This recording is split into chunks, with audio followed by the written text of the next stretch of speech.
Hello everybody, Daz here, welcome to new product review, and today we have an item which was highly requested by YouTube subscribers, my customers, and even myself wanted to look on it. And this is a new HEATKILLER Tube reservoir, a first reservoir fully designed from the ground up by German company HEATKILLER.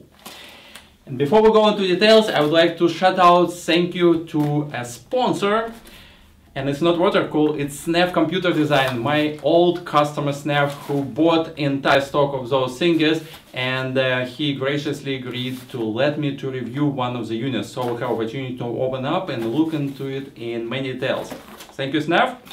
And back to review itself. So this unit was announced early spring, it'll catch a lot of attention. Many people was praised the new design and wanted to see it in person. I placed my order even before pricing was announced, about May time frame. I got partial shipment in August, and I still waiting for remaining of my order now in November. So backlog is insane. HEATKILLER is a small boutique type of company, make absolutely cool designs, but their production capacity is absolutely minuscule. You have to wait forever to get it, but if you eventually get the product, and totally worth it. So let's look on this reservoir. I open it up, it's fully sealed from the factory, so we'll unbox it. First thing that you will notice when you get one of those reservoirs, it comes in 3 sizes and 3 flavors. So sizes is 100 milliliters, 150 milliliters, and 200 even milliliters. And also it can be just reservoir with DC pump on the bottom, or reservoir with D5 pump on the bottom. I am unboxing the version with D5 pump, but essentially the looks very similar. D5 pump variation will be the longest because the pump body adds more space and required more space inside of your computer. DDC pump will be shorter, obviously, because pump is smaller, and the smallest version would be just a reservoir without any pump attached to it. I assume that if somebody will be looking for such a product, most likely most people will probably opt for integrated version with a pump. So we have a D5 variation here in the biggest size. I select that because it's the easiest to show, and even without close-ups, I will make all additional shots later, but right now we'll just look into it in details from first type of look and unboxing. So you see this very unique design, kind of squarish type of, with a huge massive aluminum ports going around the glass tube. So that's the first thing that you will notice. When you get the box, just put it in your hand, you will notice how heavy is the reservoir is, and it's attributed by 2 things. One is obviously this huge piece of glass weighed a ton. Even the smallest version of this reservoir very heavy. Second, the bottom and top are milled from a solid block of acetal, which is a good chunk of plastic as well, that adds additional weight for it. So this model is absolutely heavy. Anybody who like overkill type of over-engineered and crazy type of solutions will absolutely love this kind of product. From the construction itself, basically we have a quite unconventional type of solution. Usually you always have a port on the top of a reservoir. Here, HEATKILLER decide to ditch a port. I'm personally not 100% on board with that, and I think a lot of customers express similar type of feeling. For that reason, HEATKILLER will also offer an upgrade pass, so to speak, a replacement top that you need to buy separately. They will have additional port on it. I believe it's 2 of those. I have them on back order since August, still don't have anything in person. The reason why HEATKILLER decided to do that, it just they wanted certain looks. They also believe that if you open it up, you can see you have a huge opening for the filling the liquid. So it's much easier, you don't need any funnel or anything, because it's have a probably good inch diameter of this hole that you can put liquid on. I personally take this with a caution as an advantage. For the reason is because if you build a really big system with multiple radiators, when you fill your system, sometimes you have a certain amount of air trapped into radiators, and when pumps start working, it didn't push air from radiator yet, but it's compress the air chamber by certain amount just because of the pressure of the pump. So if you have a full reservoir and some air trapped in the radiator, if you switch the pump, this air expands, and so you have some sort of backwash coming into your system. And many of you who fill the system in their lives probably had similar situations when you switch your pump and the level of liquid into a reservoir kind of goes up, because of it's good indications that you definitely have air trapped in your system, and a good indication for that you need to try to get rid of it. So when you have a reservoir like this with a little port and probably funnel and tube attached to it, it's very small chance you get spilled anything. Here you need to watch, so when you fill an initial setup stage and switch your pump off, you don't have a liquid gushing from this massive hole. But I also can take position of water-cool, who's saying that filling of the system is very, very easy. That's totally true. But if I would be building my own computer, I probably will purchase a replacement top with additional ports on it, instead of using the ports in and out on the bottom of this computer.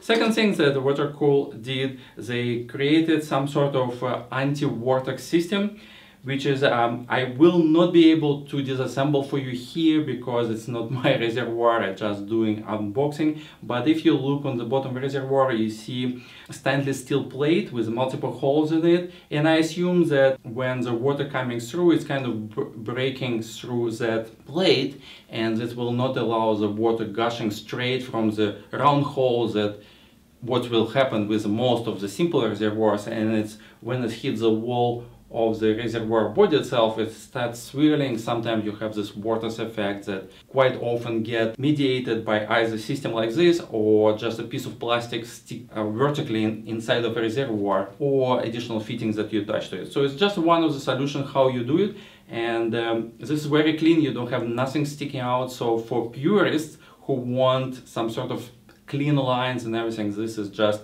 as good as it gets. The bottom of a reservoir, because again we don't have the ports on the top of it, have two dedicated ports for in and out. I believe that if you don't have a pump, it doesn't matter which is in and out because it just means nothing. But for the version with a pump attached to the bottom, doesn't matter DDC or D5, you have to fill certain port in and certain port out. It's just because how pump works. You need to feed pump from a certain part, and then pump itself pushing water out and it's exiting other parts. So in and out clearly marked here, then no problem, you can read it and assemble it right. So I'm pretty sure there still will be a couple of people who make a mistake, but for majority of the guys it's pretty obvious. And the bottom itself, so the mounting system that they have for D5 specifically, I see they did improvement over the mounting system on D5 top that I personally have in my own Sentinel build at home. In my personal build for D5 top, I only have 4 screws, and to be honest with you, with all my experience and everything, because I've had to disassemble and assemble so many times for a variety of reasons that I had to deal with. And finally, on one of the two tops, one of the screws, I actually kind of kill the threads. Not completely, but not perfect. It still seems okay, nothing leaks with the 3 screws, but in this particular situation we have double screws in each corner. So we have 8 screws, so even if you get too overly enthusiastic and turn your screw with too much force, and acetal being a soft plastic, you can actually ruin your threads, and then screws became absolutely useless. So it's even if you killed one of the screws, I'm pretty sure that the mounting of the system will be absolutely fine with the 4 screws. With 8 you have like double protection in every corner, which is very nice. Obviously when you add the pump, it will be a little bit more space required on the bottom of the reservoir, and so that you need to count when you measure what kind of reservoir size will fit your case. To be honest with you, I was completely on board to use one of those things in my green lantern build that I already finished, but the size of the whole thing, even without the pump, was absolutely out of question to fit in such a small computer, so I have to look for other solutions and ended up using Predator unit, as you know. So, few other options that I would like to talk to you. That's what you get when you buy a reservoir. This reservoir is the most expensive reservoir in the market. It's even more expensive than Beats Power, so if you're looking for absolutely high-end, most expensive item, that's the one. But your spending still not the ends on the personal reservoir itself. This is a typical German thing, and many of German companies follow this type of the route. Getting the reservoir itself still give you no options to mount this reservoir anywhere. For that reason, you have to spend extra money to buy type of the mounting that you're looking for. I have all examples here. Again, the reasoning from Waterpool side is said that they give you ultimate flexibility. They don't want to make any assumption what you need and like whatever. So you get your reservoir and then you select the type of mounting you need. Not 100% on board with that. I prefer to have a product which has at least somewhat complete solution out of the box, but it's something that many German companies do, and they always try to make you buy some additional stuff. There's a few ways how you can mount this reservoir. Version number one, you just put it vertically on the bottom of your case and mount it to the bottom. For that, you need bracket like this. So I'm not going to open it, but you get some idea. So basically it's just a kind of leg that you bolt to the bottom of the reservoir and it stands on the bottom of your case. There's a two versions of it, and it's very easy to make mistake. I already have customers who get confused about it, so I'll speak about this. There's a two versions that almost identical. One is part number 31 and other part number 30, and endings 2 digits. The difference between them, they basically this part that goes towards attaching the reservoir portion is one is like 1 centimeter taller and other 1 centimeter shorter. One is for DDC, which is the pump body the smaller, the bigger one is a for D5. If you buy DDC type of version of the bracket by mistake and attach it to reservoir, the pump body will be sticking below the level of the bracket itself and you wouldn't be able to put it on the bottom of your case. It just means it probably will be the same if you don't have any bracket. So this is part one. The second way how we can mount this reservoir is have a special brackets attached to those aluminum posts on the balls, like 4 sides. So you select whatever the 2 posts you're going to use, and you have this option that give you 2 brackets that you basically unscrew the screws that have a retention, attach the bracket to the post, one and second one, and on the back of the bracket you have provisioning for 2 screws, and basically you either use existing holes on the vertical panel of your computer case or you drill some.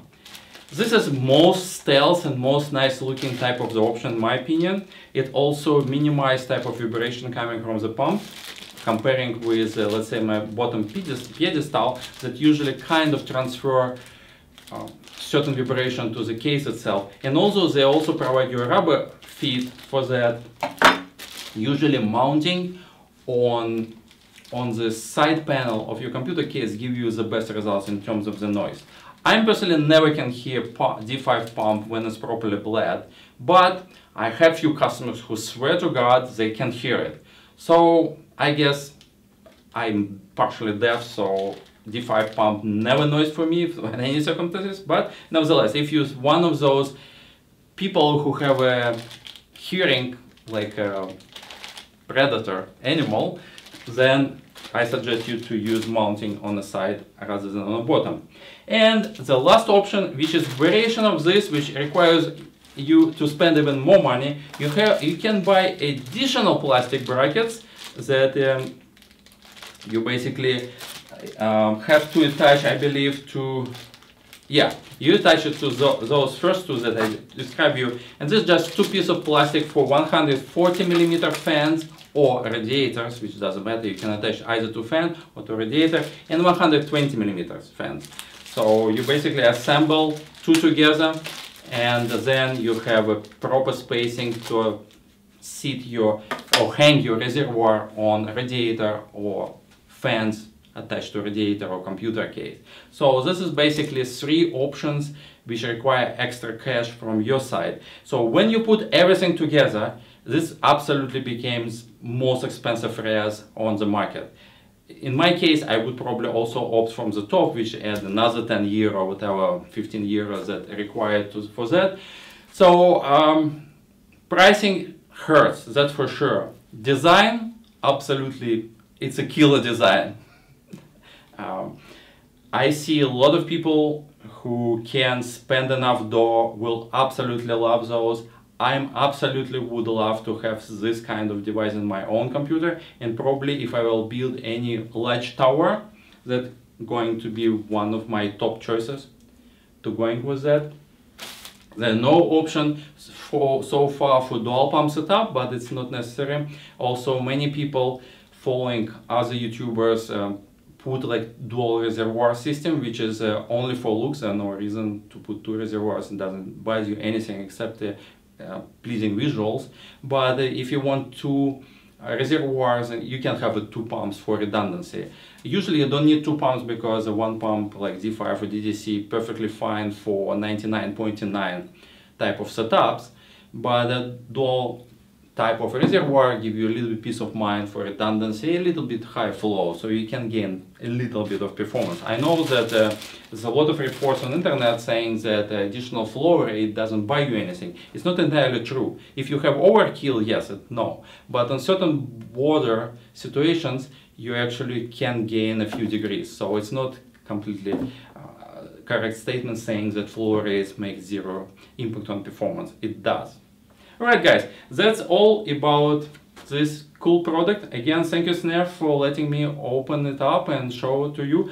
I also would like to thank you at the very end of my video, two guys who already signed up for my Patreon system. I will be using your donations to buy products that I don't have access from my store, but I have a request from your side guys to use it. So it probably will take a little bit longer time with a small group of supporters, but nevertheless everything goes strictly back to the channel, and I appreciate your willingness to do so. So thanks guys for that. Alright, that's all for today. I'll see you soon with the next video.